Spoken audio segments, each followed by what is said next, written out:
So, sorry about the shaky camera. Part 2 is pretty straightforward. It's the bridge animation. It's set all pixels to red, set them, wait a bit, set them to yellow. It's just a flashing, changing between each colour. Scale animation is the one that's playing with the last bit of the music.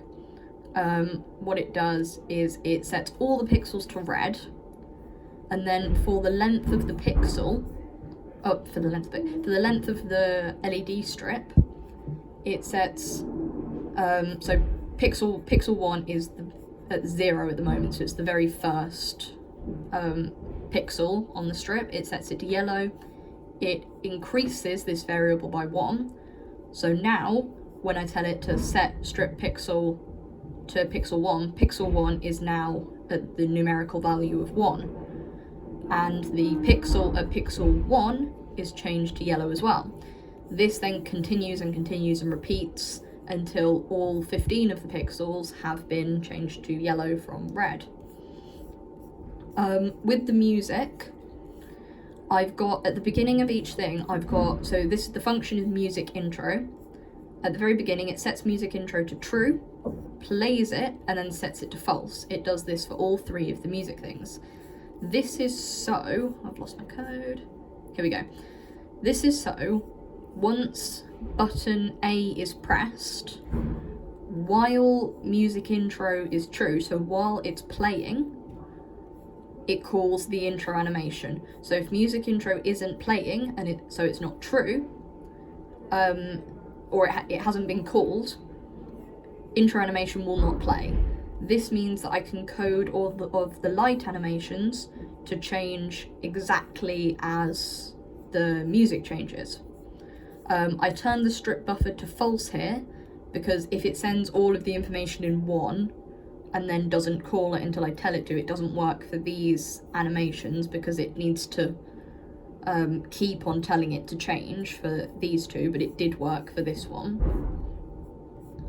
But then I set it back to true again at the end of those 2, because if I'd have kept it as false, when it went on the rotation again, buffered would be false, and this bit wouldn't work, because we set buffered to true on start, and then if you put something in the start thing and then alter it later in the code, it will not then change back unless you start the program all over again, which looping doesn't do. Looping just continues from your changes and redoes your code inclusive of the changes you made.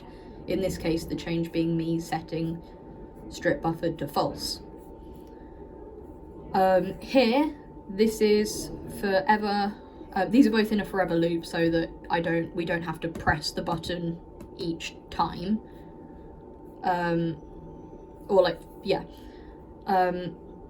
When button A is pressed, repeat twice, sets the volume of the music, and then calls the intro, bridge, and scale in turn.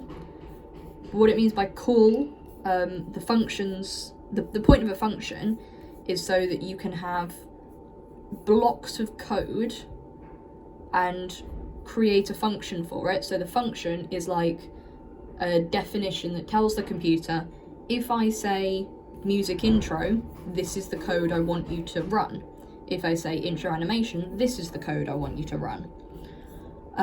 It means that in our main block of code, it's a lot neater, and we can see which bit each thing corresponds to. Without the functions, we would have to have all of this code over here, like all of this, in one forever loop, and then it gets really confusing. If there's an error, it's difficult to find, whereas if you use functions and there was an error in one of the code, so say there was an error with the music, I could just remove these one by one. So I could remove bridge and scale, play the intro, works. I could remove intro and bridge and play the scale, it works. I could remove intro and scale, oh, there's an error with the bridge, it's not working now, and then I could just go to my bridge function and go, okay, where's the error? So it's useful for troubleshooting, and it's useful for keeping this whole section much neater. So currently this repeats twice. This can be changed. It can repeat 4 times, it can repeat 5 times. All we've got to do is make sure that the music and the light animations repeat the same amount of times, otherwise they will fall out of sync. Or rather, one of them will continue playing where the other one stops. And is there anything else? Oh yeah, currently it's on button A. We have to physically press the button on the Adafruit. This will be something we change with when we have the button that Stephen's bringing in. And the only other thing we need to change for the final thing is the strip. To create a strip with 15 pixels, we need to know how many pixels there actually are, because this is only coded for the first 15 pixels. So if we end up with a strip with 100 LEDs on it, we've only coded it for the first 15. So the first 15 would light up with all of this, but the remaining 825 would stay off because they have not been coded yet. But if we just change this number to 100, then it would code 100 pixels with all of this, and not just the first 15. So yeah, that's an explanation of the code. If you need anything else, let me know. Or if you have any questions, I can explain it further. But that's what the code is doing, basically.